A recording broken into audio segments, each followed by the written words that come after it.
याला जीवन ऐसे नाव जे म्हणालेले ते पाण्याला अनुसरून म्हणाले.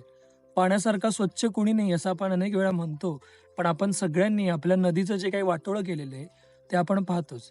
हा तुम्हाला मागे दिसतोय तो खरं धरण आहे, कण्हे धरण आणि इथे संध्याकाळी बसायला अत्यंत भारी वाटतं आणि पाण्याचा जो मंजूळ आवाज ऐकायला येतो तो छान वाटतो. पण परत हा प्रश्न पडतो, की हे किती दिवस चालणार आहे? कारण आपल्या भारतातलं पाणी संपत आलंय.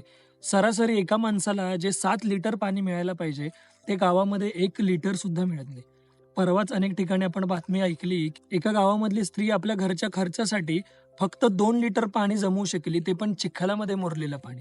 पण तेव्हाच मुंबई किंवा पुण्यामध्ये राहणारा माणूस दिवसाला कमीत कमी 100 ते 200 लिटर पाणी वापरतो. मग हे पाणी संपलं तर आपल्या सगळ्यांची काय हालत होणार आहे?